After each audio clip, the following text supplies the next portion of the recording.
That's strange. Welcome. I'm Addie Smith-Ryman, the Executive Director of the Portland Society for Architecture, and I am thrilled to welcome George O'Donnell from Walker Glass to present today on bird-friendly glazing challenges and solutions. This is also eligible for AIA credits, so if you're interested in getting credits for today's CE credits, please email me and I will forward along to both George and Jeanette Schramm at AIA. Like I said, this will be recorded and available on our YouTube channel, and I have a feeling that most of our participants that signed up today are doing that. If you do watch this recording in full, we will have questions for you to answer in order to obtain those credits.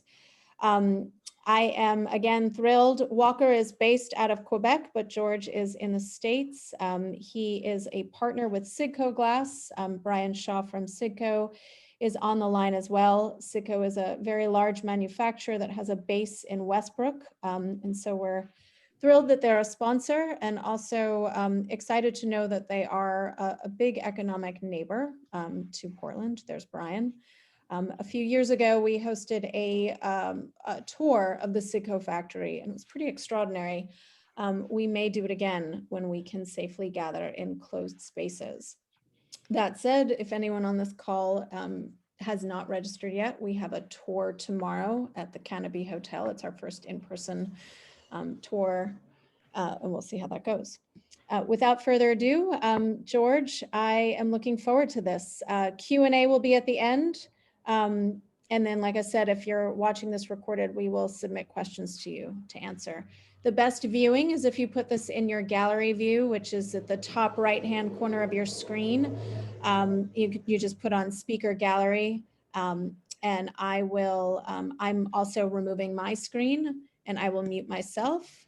And then once George is done, we're open for Q&A. So thank you very much. And I am on mute as of now. Okay, Addie, thanks very much. I appreciate it. And I'll mention one other thing. If you are looking for USGBC credit, there's also a self-reported credit that you can gain. So at the bottom of the screen there is the USGBC, our USGBC number for this program. Make a note of it, and then you would self-report that. So, well, hey, Addie, thank you so much. I really appreciate the opportunity to speak to the group, and I hope you enjoy it. I do ask for at the end of the program, I get to talk a little bit about Walker and their products within the guise of bird-friendly glazing. And so I would ask you just give me a couple of minutes at the end, and I'll go through that just so you're aware. Okay. All right. Well, let's get going. A little bit about me. I am the Northeast area regional architectural manager for Walker.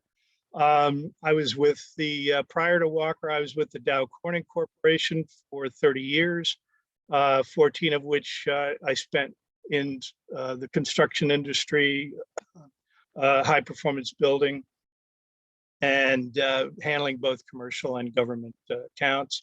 And the last 8 years I've spent with Walker, helping them market and specify their acid etch glass and mirror products. Okay, so this is, excuse me, this is a 1 credit AIA sanctioned course. It's also copyrighted. And here we go. There's a lot of cities across North America that are adopting bird deterrence legislation that is growing on a yearly basis. This course is going to cover some critical aspects that will help design architects who want to reduce the number of bird collisions on projects that they're doing. This session is going to cover some up-to-date and detailed information on such things as bird migration, behavior, risk factors, key research findings, as well as updates on pending and legislation and standards across North America. You'll hopefully be able to learn some of these things that are going to help you in the design of bird-safe buildings. And one of the, in particular, we're going to be covering glass solutions in regards to acid etch glass and transparent UV markers. Okay, so today's learning objectives are gain a basic understanding of birds, their importance, as well as the magnitude of the environmental challenge. You'll be able to understand what causes bird collisions with glass and the most important risk factors to consider in your design. You'll learn how to research and learn how to research and key findings that took place over the last decades that can reduce the risk of bird collisions and how applicable they are to your building design.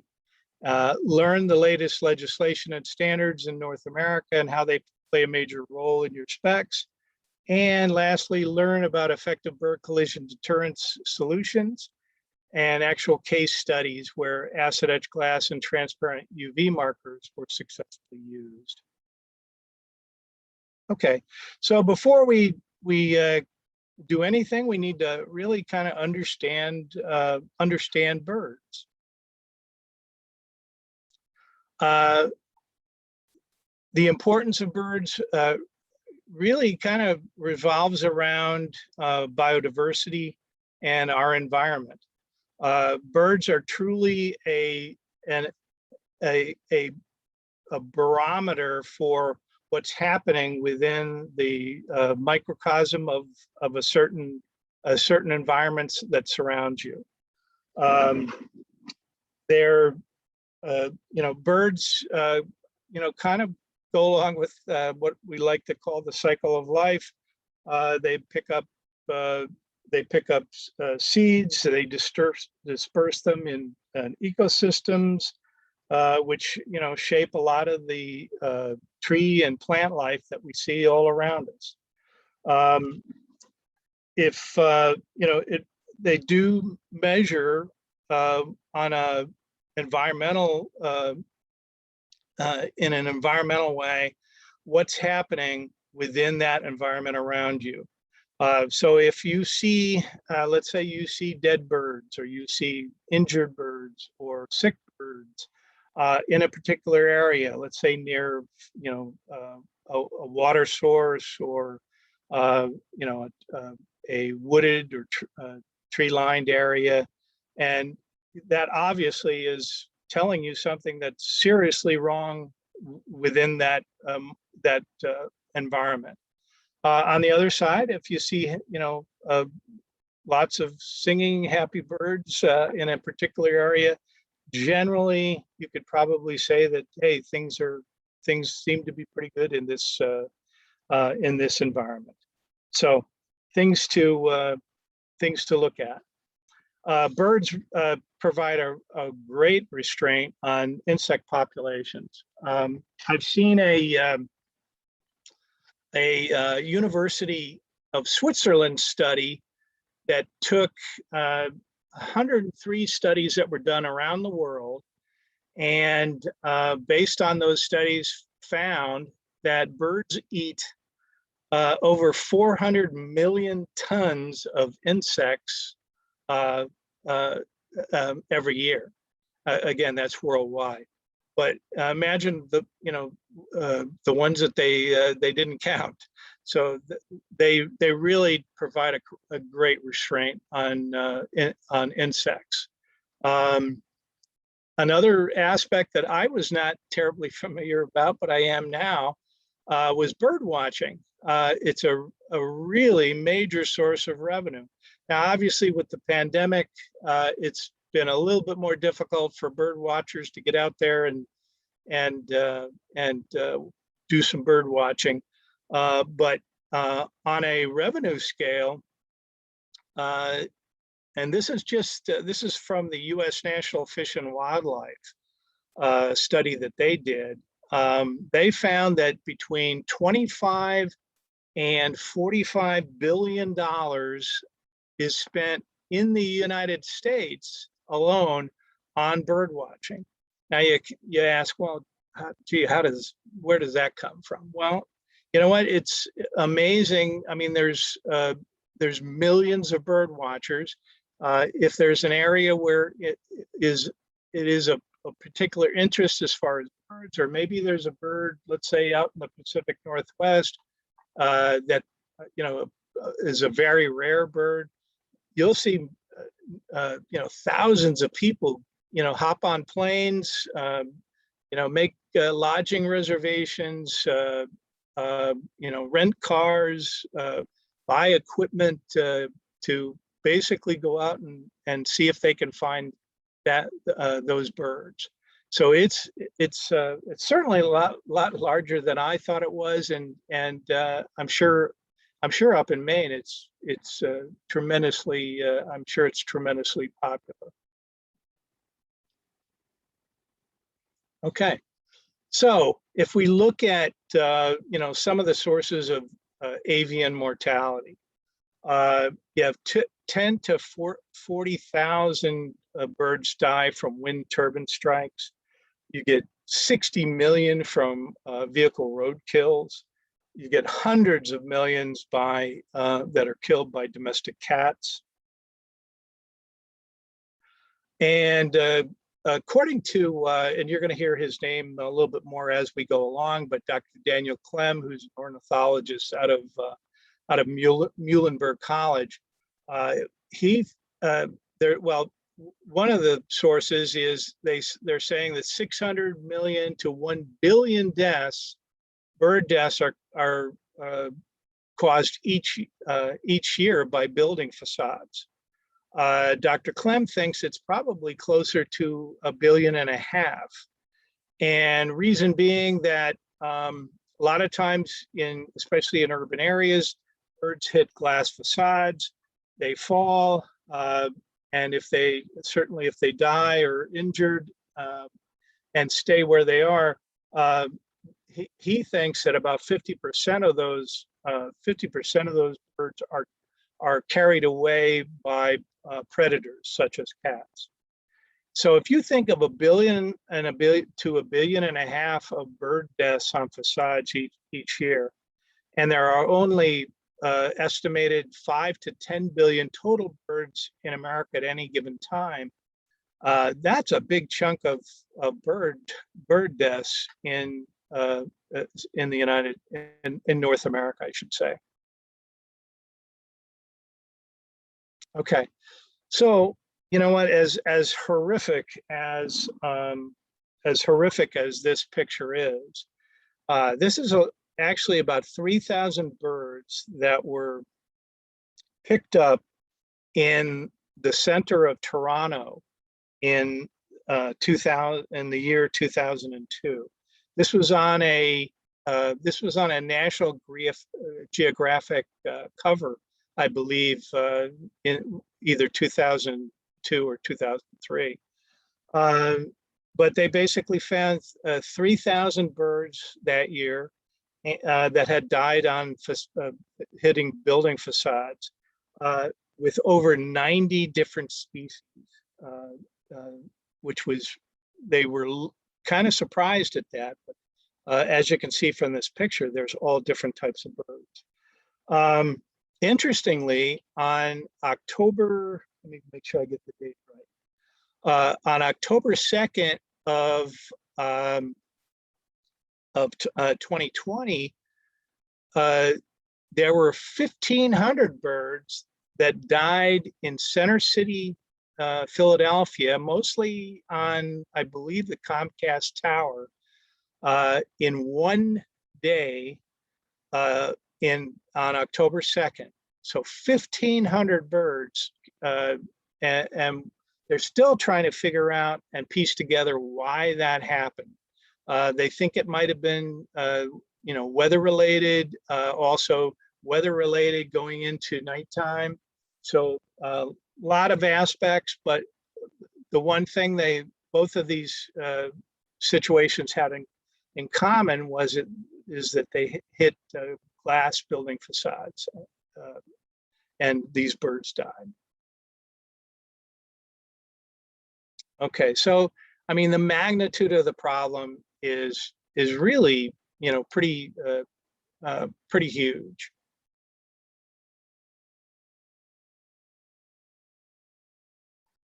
Okay, so let's look at some aspects of what happens for birds as far as collisions. Bird migration has a lot to do with it. Bird collisions occur year-round, and they peak during the migration period. Birds travel daytime and nighttime between breeding and wintering grounds. They actually do a lot of their feeding during the daytime, but do some at night. Migratory patterns alternate flight with stopovers in wild areas, cities, suburbs, parks. So really anywhere, really if there's greenery, some places that they could land and feel safe, water sources, that's where you're going to find birds, obviously. And at least 4,000 bird species are regular migrants, which is about 40% of the total number of birds in the world. Okay, so it's important to see, this is North American migration flyways. This is basically where the birds fly, coming all the way from South America, going into North America, passing through United States, Mexico, United States, and into Canada. Basically four main flyways. You have the Atlantic in red, Mississippi flyway, which is the center, the Central flyway, and the Pacific flyway. Interestingly enough, about 35 to 40% of all birds that migrate go through that Mississippi flyway. So just an interesting fact. All right, so let's look at as these birds migrate. Let's look at bird collisions and some of the risk factors that are involved. Okay, so collisions with glass facades. You're basically looking at a few aspects that are really important. Number one is reflection. Glass is attractive to birds because it reflects the sky, clouds, and/or nearby habitat. So as you can see from that picture on the left, you see not only do you see trees, but you see blue sky and clouds. I always, one of the things that I learned, from some of the scientists that we're going to learn about in a little bit, is that birds, I'll put it like this, humans understand the concept of glass from the time that we are 2 years old. Birds never get the concept of glass. They don't understand it as a solid. They don't understand it as something that can be harmful to them. So that's really an important point. Another aspect is transparency. Collisions occur as birds attempt to reach perches, plants, water sources, and other lures seen through the glass. So if the bird looks through and sees in an office, plants, they don't see the glass. They see the plant and think it's a place for them to land, or maybe it's a source for them to gain access to insects or whatever. But they don't see the glass. They just see through it and whatever's on the other side of it. Another thing is the passage effect. In certain light conditions, glass can appear black, creating the appearance of a safe passage for birds. So a lot of times, you may see in a lot of urban areas, you see these what they call the lights out programs, or I mean mostly called lights out programs. There's some municipalities who call it a different thing, but so a lot of times if you have, for example, a light at the bottom of a window and a light at the top of the window, and especially at night, in the middle of that is black. And the bird, to them, that is a passageway. That's kind of a safe harbor for them. They think it's a place, to land and keep safe. Whereas obviously, it's glass, so it's not safe. Okay, so we look at the risk factors and the danger zones. Basically, we say the danger zone is from grade level up to 40 feet. Basically, that is your basic tree canopy. It's where most birds go to for safety, where they feel safe. The assumption is that as a designer, you need to cover the entire building, but that it really isn't so. It's basically a certain grade level up. And there are certain municipalities, as we will learn, that some go beyond this area of 40 feet. Oops, sorry. Other things to consider are green roofs, which obviously they're green, they have vegetation, they attract birds. The one danger area is about, or at least what they say, is about 13 feet from the from the green roof down where there's glass, where birds fly in, and maybe they see their reflection. Some birds are very territorial. If they do see their reflection, they will go after whatever's in that reflection, and even though it may be themselves, they think it's another bird and will go after it. So they're looking at protections from about 13 feet from the green roof down. But certainly a risk factor. And then glass corners, let's say in an office building. Not only do you see the plants inside the office, but you also see the trees on the other side. Bird doesn't see the difference between, doesn't see that glass, just sees those options for it to, for the land or a feeding source. Really, anywhere there's glass and where birds can, potentially do fly through or fly up to, these are danger zones. Such as balconies, shelters, balustrades.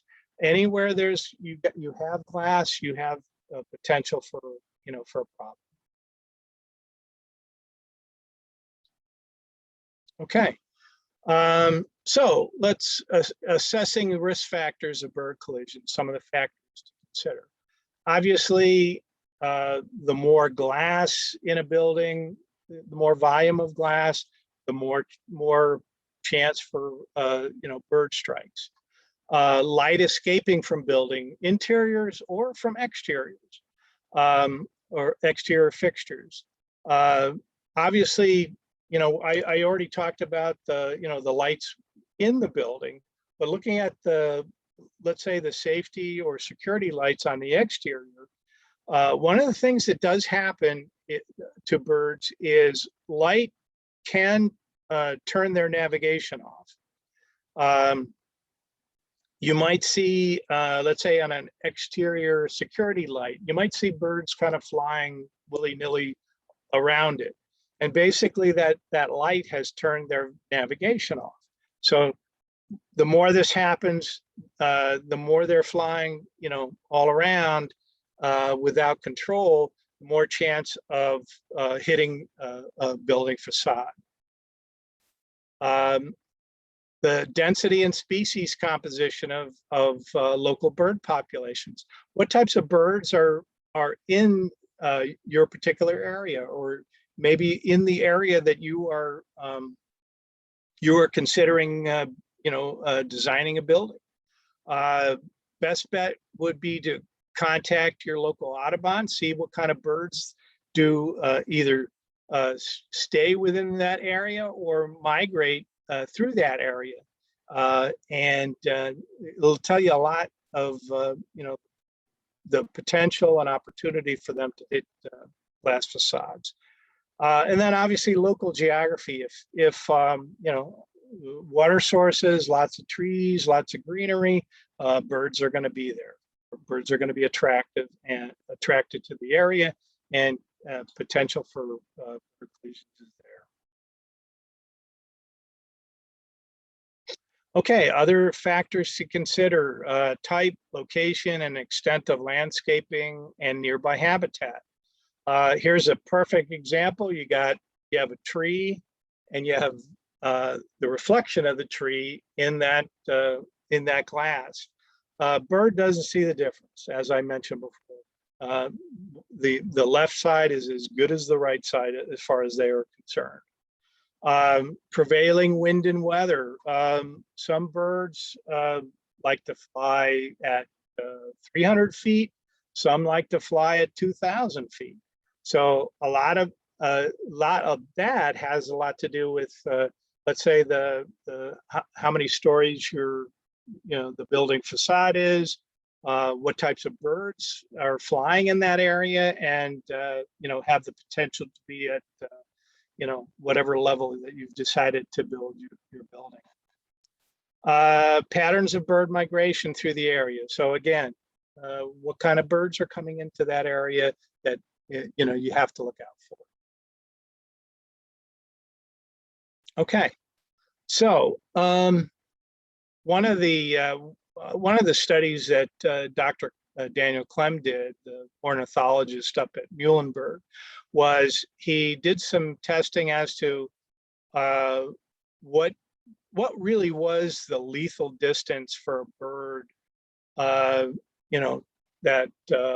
in essence, how far did it have to be for it to be a fatal strike for that bird?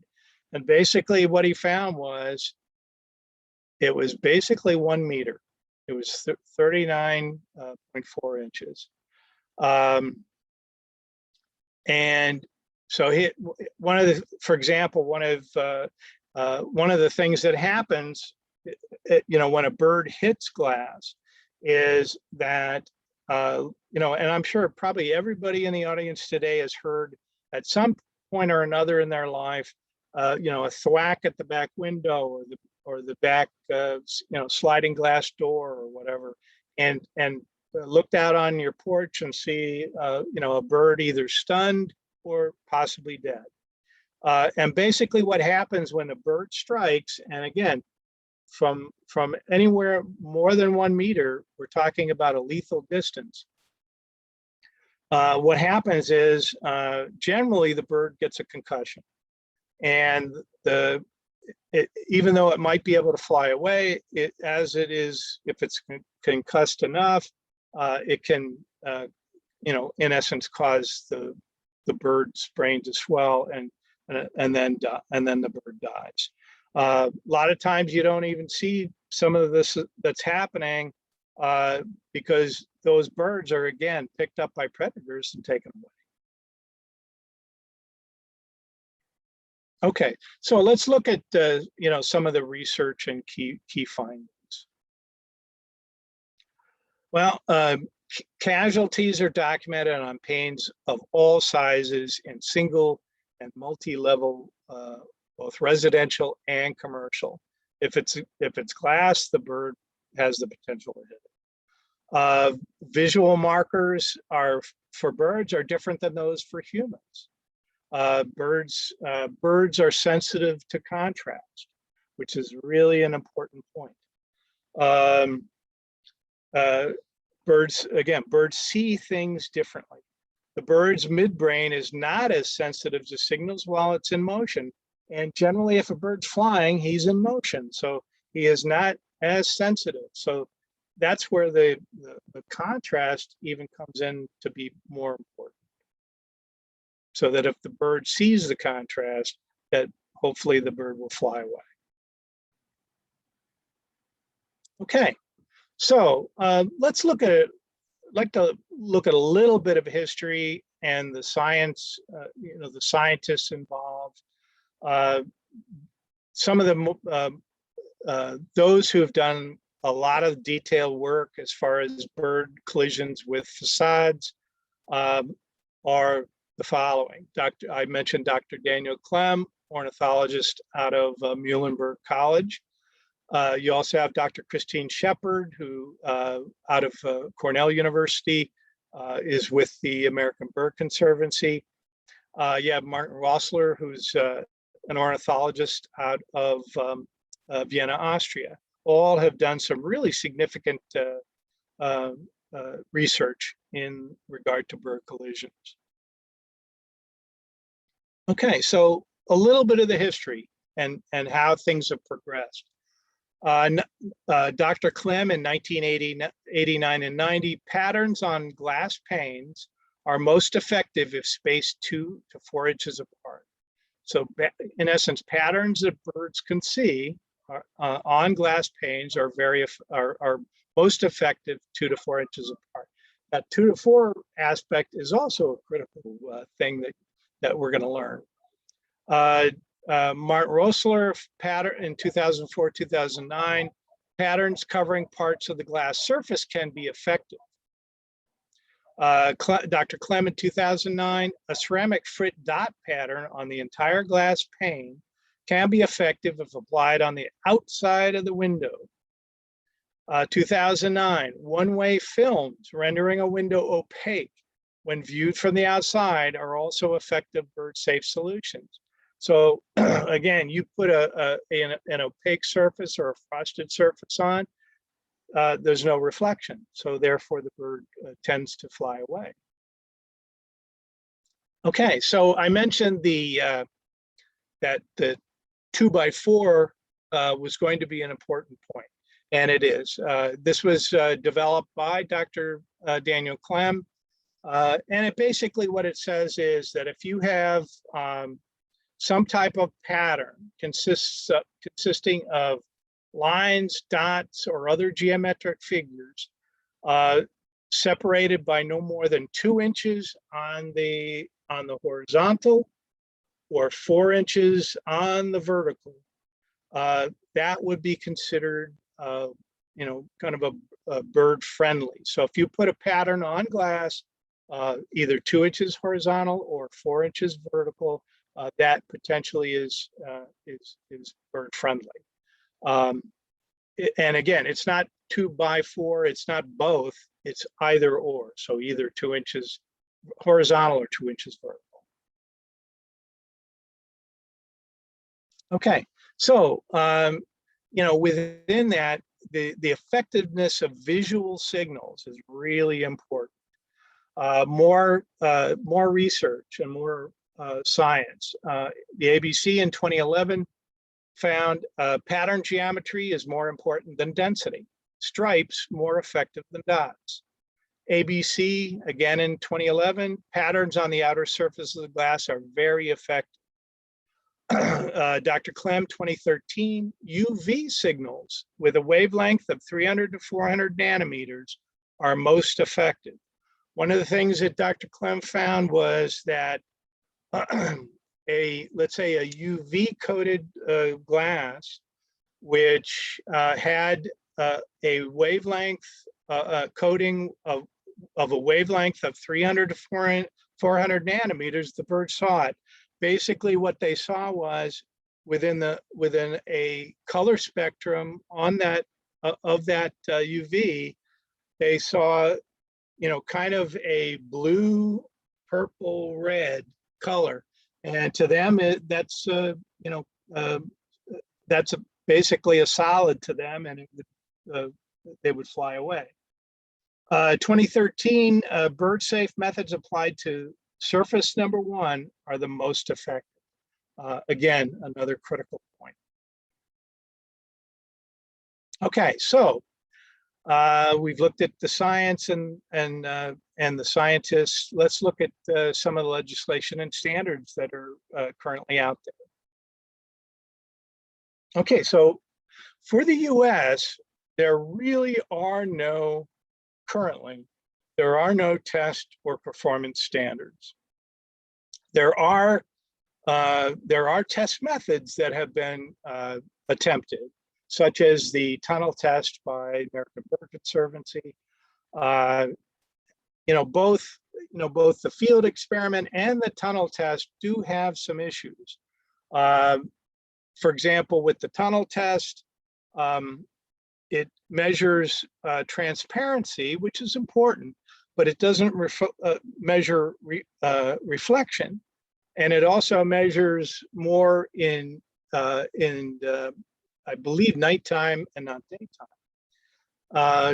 Dr. Clem, his field experiments were a little bit closer to real life, birds kind of in an open area with test glass in an open environment, but there was also some issues in regards to that. The one thing that's currently happening, which is really interesting and could be a game changer, is the National Glass Association is currently working on a prescriptive standard, basically using all of the knowledge, all of the science that is currently out there, using that and basing that prescriptive standard on all of those things, not just a few chosen things. That hopefully sometime this year, that prescriptive standard will be released. Another interesting thing that has come out of this is that the GSA has basically said that once they do a review of that prescriptive standard, they're going to input it within their the new specifications that they're putting out this year, which is really interesting. So, basically involving a lot of federal buildings and work. Okay, so just to show you, this was the tunnel test. Basically, you'd have test glass at the end of the tunnel. Birds would be released into the tunnel. They would have a choice of either going towards or away from a test glass with patterns on it, or clear glass with no patterns on it, and then the percentage of times that they either went away or hit or would have gone towards the pattern glass is measured. Again, it is fine for transparency, but does not get into reflection at all. This was Dr. Clem's field test. Again, a little bit more real world, having glass out in the open, but still had some aspects that probably needed to be reworked. Okay, so let's look at Canada.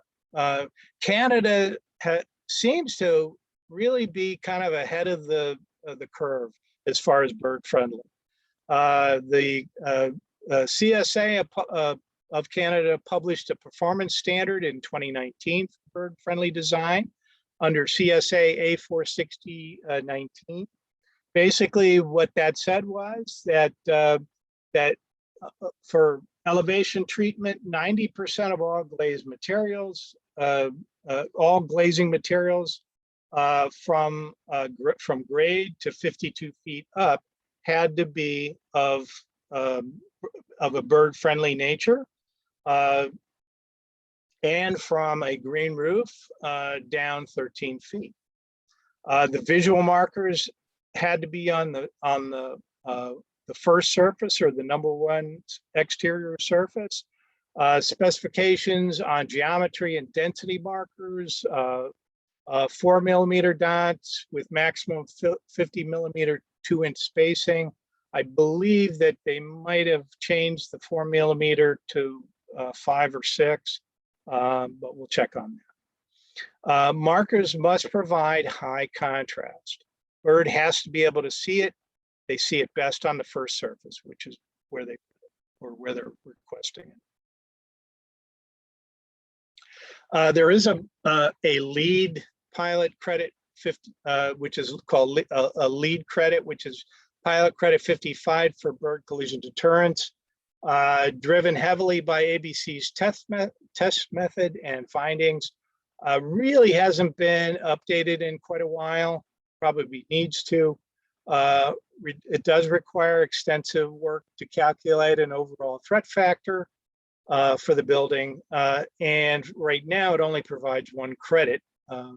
So there is a question as to the incentive for it. But there are several buildings that have used the pilot credit 55. Okay, so current and pending legislation in the United States. On the federal side, there's actually been some movement, believe it or not, in the last year and a half to 2 years. Originally,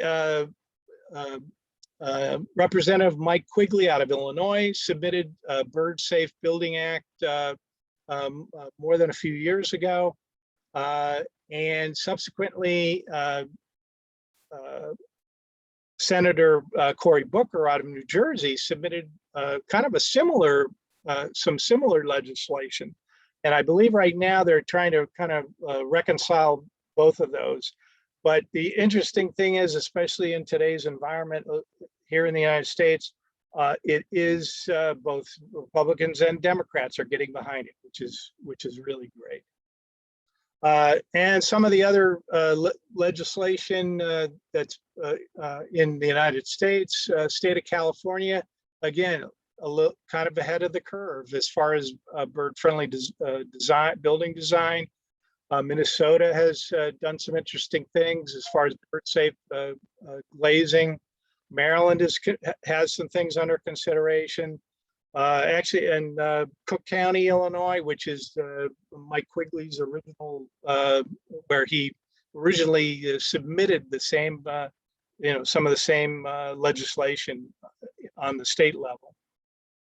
And then you had the New York State Bird Friendly Buildings Act, but that, as far as I know, that's been put on hold temporarily. Okay. So looking at the United States, some mandatory places that have bird safe design in mind. I won't read all these, but one to take note of is San Francisco. Again, way ahead of the curve.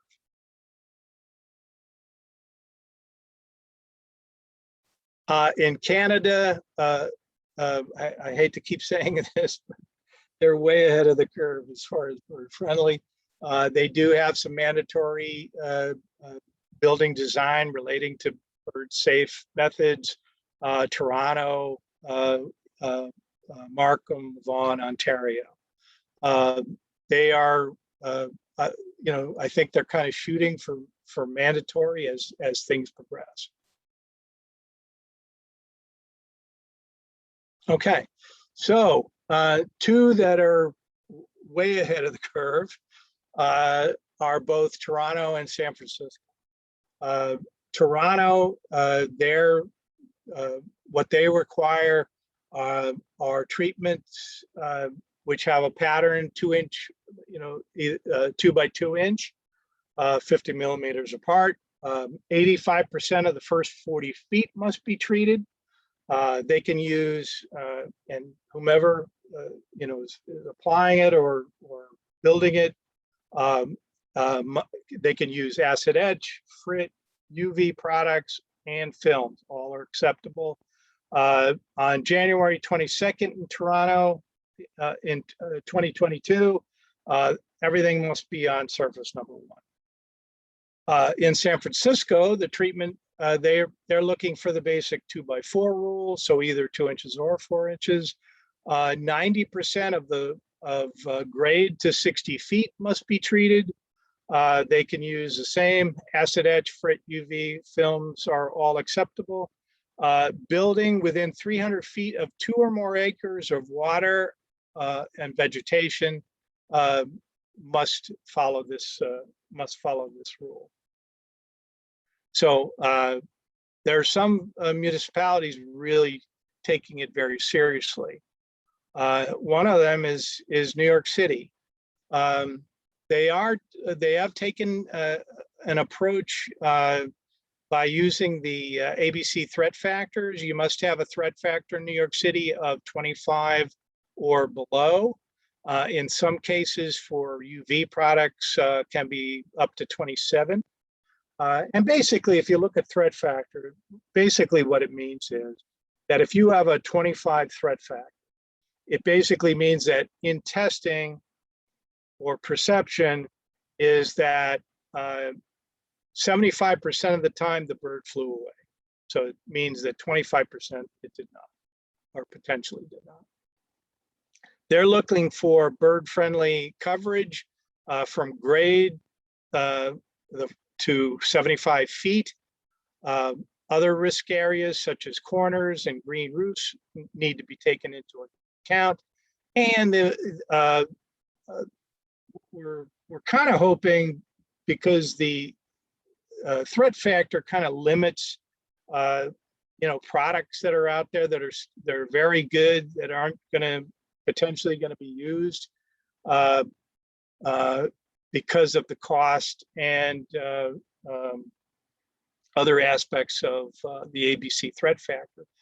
Kind of hoping that that once the NGA comes out with their prescriptive standard, that we're hoping that a lot of those will be taken into account and accepted under this New York legislation. Okay, so let's look at some solutions and examples. Some of the things that are out there, we've already mentioned Toronto and San Francisco, some of the specifics. One of them is films. They're a solution for retrofit, which some of the others are not. Price is greatly influenced by local field glazing costs.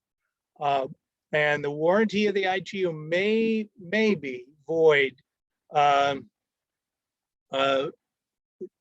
depending on which glass manufacturer or IGU manufacturer it is. So just something to keep in mind. Longevity, depending on UV attack, can be sometimes an issue depending on the product used. So some things to just keep in mind, but it is a pretty decent replacement if you have to retrofit. All right, ceramic frit. It is highly visible by both humans and birds. Generally applied on surface 2 with generally the low E coating on surface 3. There are a couple of manufacturers in the US that do surface 1. There's not a lot of data that is that's out there in regards to the success of it. most of the use has been in Europe, but again, there's not a lot of scientific data that says yes or no is okay on surface one. Problem supposed with surface one is weathering, so it can be an issue. Generally applied on surface two, pushing low E to 3, restricts light flow, lower visible light transmittance in space, and if used on one, generally not covered by a warranty. Now, I think maybe these two manufacturers in the U.S. do cover it, but you'd have to check with them. Okay, the UV coating that I talked about. UV signals are perceived differently by birds than humans. We talked about the 300 to 400 nanometer birds seeing that blue, purple, red color as a solid to them. It is less obtrusive than other visual markers. You can see that there is a coating on that building right there. It's in some cases barely noticeable. It's available either as an interlayer, as a laminate, or as a monolithic standalone glass. Must be combined with low E, either laminated to the outboard light, the laminate, or on position 3. Acid etch. Visual markers are used on the exterior surface of the glass, always, number one surface. Acid etch markers will not alter over time. The acid etch process actually makes the patterns on the glass part of the glass. It's not a coating, it's not a frit, it's not something, it's basically part of the glass. However long that you feel that the glass is going to last, the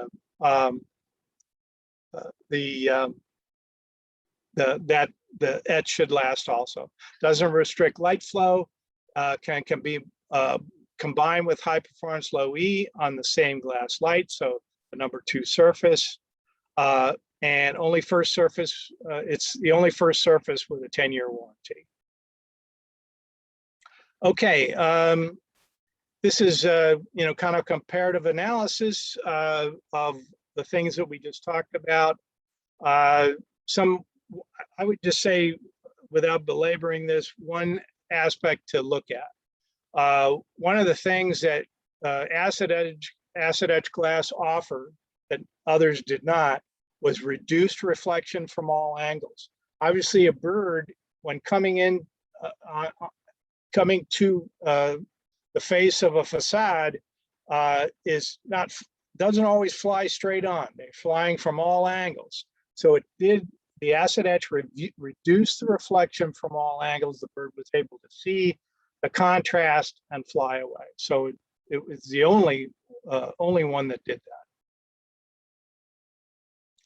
that. VLT is important. I'm sure to many of you, the acid etch has very high VLT, either with full coverage or 30%, 35% coverage.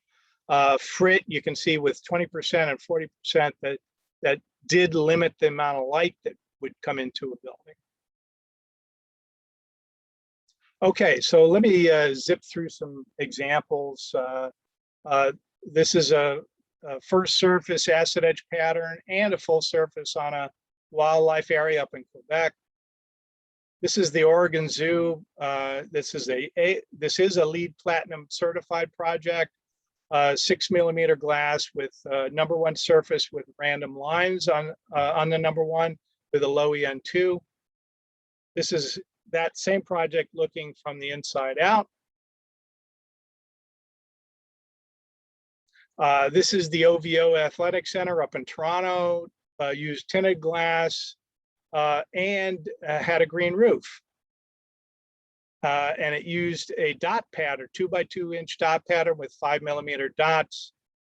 And you can kind of see those dots. Sometimes they're hard to see. The eye tends to look straight through them, but you can kind of see them at the lower left-hand corner there. And that that's what a dot pattern looks like. This is the Cedar River Municipal Watershed. This you can't really see, but they did use a 2x4 dot pattern. You can't really see it because of the forest out there. Neat job. This was the National Aviary in Pittsburgh, had some specific needs. They didn't want to have a glass exterior and have birds smashing into it. So they used an opaque full surface acid etch on the outside. And that not only did it work for the outside, but it worked for the inside because obviously you have birds on the inside also. But it also, with all the greenery involved, it allowed UV to come through and do what it normally does as far as photosynthesis with the trees and the plants and stuff. This is the Boulevard Club. Again, this is a 4" by 4" dot pattern with a low E unsurfaced 2. All right, I'm gonna kind of zip through some of these since we're running out of time here. This is University of Saskatchewan using 2x2" 5mm dot pattern. This is the Calgary Zoo up in Calgary, Alberta, using UV technology for that unobstructed view.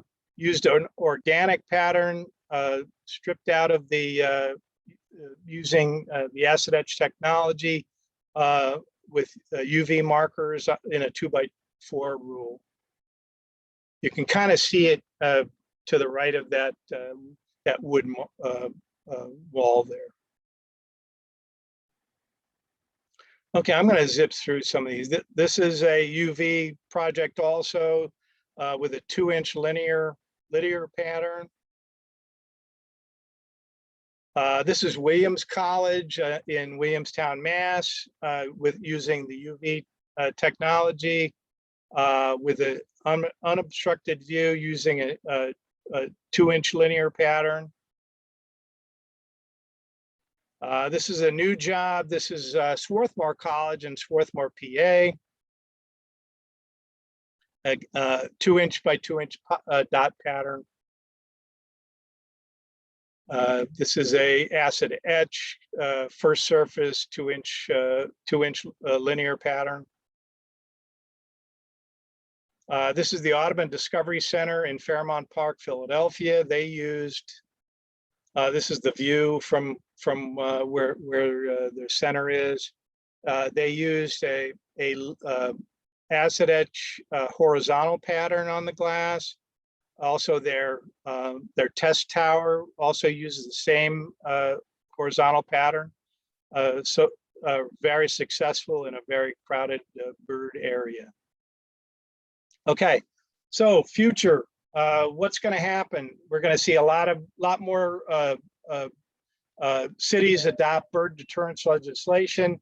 We have the NGA prescriptive standard hopefully rolling out. That might be rolled into ASTM standard coming in a few years. Emphasis on the treatment of the exterior surface of the glass, enhanced solutions combining daylighting, occupants' view to the exterior, and visual markers for birds, and migration guidelines, such as San Francisco and Toronto. You might see more mandatory guidelines coming forward. Just to recap, birds are an important part of our biodiversity. Collisions with glass is killing birds at an unprecedented rate. Testing has shown the markers meet the 2x4 rule. Available options include Fritz films, UV products, and acid etching. And first solutions are better for birds as it is easier for them to identify the solid barrier that is glass. Okay. This is some of the resources, and if you want some of those, you can. My name's at the end with my email, and I'd be happy to send you any of these. Okay, that concludes the basic part of the program. if you just give me one more minute, I can kind of zip through. Walker is the major manufacturer of acid etched glass and mirror in North America. We're the only company that offers both EPD and HPD for our products. Our product is called Avi Protect. We have basically 3 different kinds. We have a monolithic Avi Protect acid etched glass, always on the #1 surface. We have Avi Protect E, which combines with solar band, high performance low ease. We have Avi Protect T, which is our UV, which we've partnered with Pilkington on. And I would just offer this, that if you would like any information, or if you have any questions outside of this program, or if you would like samples, here's my information. I'll be more than happy to help you or send you anything that you would require. And that's it. George, I want to thank you so much. All of you, if you want to put on your screens and unmute yourselves, you're welcome to ask any questions.